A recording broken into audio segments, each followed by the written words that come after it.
Hey everyone, my name is Ben and you're listening to a daily dose of English. This is a short, simple podcast that you can listen to every day to improve your English. You can find the transcripts for all episodes and more on benslanguagelab.com. I'm glad you could make it today. In this episode, we're going to be talking about layers. Layers, because this is a word that kind of just came into my head. And it has a lot of different uses and common meanings that I thought were pretty interesting since they're all pretty obvious why they're called layers, but they're totally different in how we actually use them. So first, the definition of a layer is something that covers something else, usually in it's like a thin layer. That's not necessarily always true, but that's the connotation, that's the general meaning that you understand when you hear the word layer. And typically, there's many layers that are included when you talk about layers. However, that's not necessarily true. And so layers can be kind of lots of different things. It's a pretty generic term, but I often think of covering something with a couple of different layers of something to protect it in some way. And so the first use of the word layers is that I think of specifically is when you dress warmly and you have a lot of clothes on to keep yourself warm. And we call that like putting on layers. And so, for example, if you're going to go somewhere where it's really cold, you are going to have a lot of layers on. Right, you might have your sort of regular underwear. Then you might also have long underwear. So that's sort of really some long pants that are really sort of close to your body and they're made of a really warm material. And then maybe have something like that on your top as well. And then you have maybe your normal clothes, right? Actual pants or something like that, a normal shirt. And then potentially, depending on how cold it is, more, right? A jacket or snow pants or something that goes over all of those clothes. And that's why they're called layers, because you put on lots of different layers to keep yourself warm. More layers means that there's more insulation power to keeping yourself warm. It's better often to have layers than just one thicker piece of material because layers are lighter, they're a little more breathable and movable, and that sort of air gap between them is a useful thing for insulation. And so when you go skiing or to go to a cold environment, it's important to wear layers. They're also helpful because you can take off one layer at a time. If you're going skiing, for example, and you get really warm because you've been, skiing, you can take off your top layer and still have clothes on, right? If you had just one really warm, thick jacket, you would either have everything on or nothing. And so layers are really nice for that. And so I remember my dad loves cold winter sports, so like skiing, sledding, that sort of thing. And so I did that fairly often growing up. And so I remember layers being a really common thing. Also, just the winter where I'm from is not super cold, but it does get a little cold, right? It gets down to 5 or 6 degrees. And so it's nice to have layers on because it's cold. And it was not that uncommon for things to get down to 0. Celsius, I'm talking about. Fahrenheit, that would be like 35 to 40-ish, somewhere in there. I have a weird system in my own brain where I use Celsius now more often, even though I often think in Fahrenheit. Like some things are in Fahrenheit, but some things are in Celsius. It's a weird point to be in, honestly. I don't really understand why I think like that, but I do. Another common use of the word layers is for food. And the kinds of layers that come to, like when I think of the word layer on food, I think of a layer cake. And so that's when there's a cake with various levels or layers to add frosting in between the cake part and the other cake part, and potentially more cake parts. And so those are called layer cakes. And they're typically better than normal cakes the cakes that don't have layers, rather.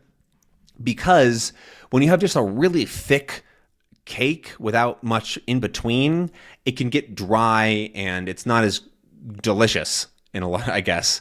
And so having that layer with actual frosting in between is a really nice way to break up the texture of a cake and improve its overall cakeness, I guess.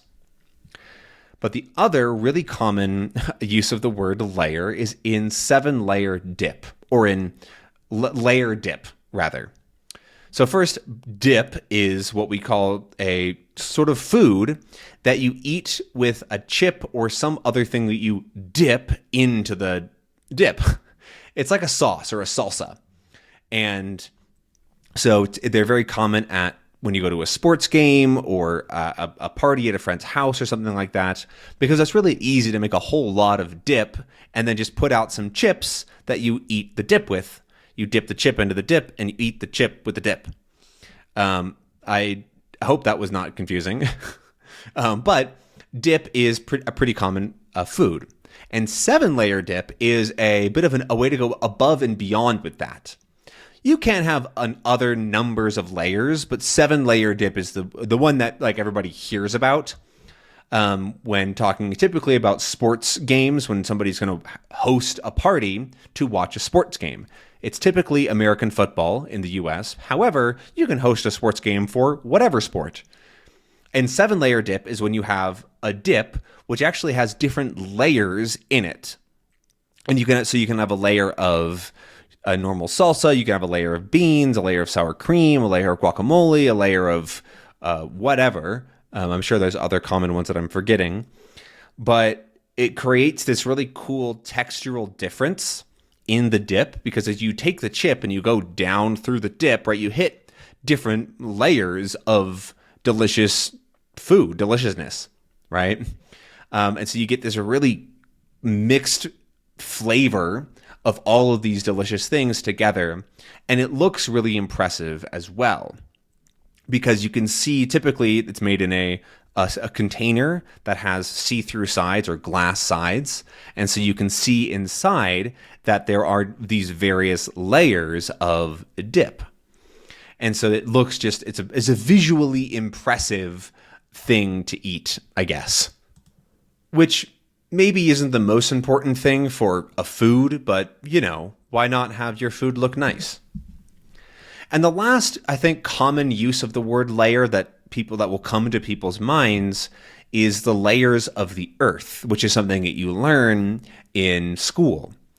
I honestly don't remember that well what the layers of the earth are, but I know there's like the crust, the inner mantle, I believe is a term, the outer mantle, the core, but there's a lot of layers to the earth, and that's, actually, I thought of another use of the word layer, which actually there's a good quote from Shrek, if you've seen that movie. Great movie. But Shrek says that ogres are like onions. They have layers, because onions are a plant that have layers naturally built into them. But then ogres, he's referring to here, have layers, saying that there is more to an ogre than the outer shell, the outer part. And that's true about people as well.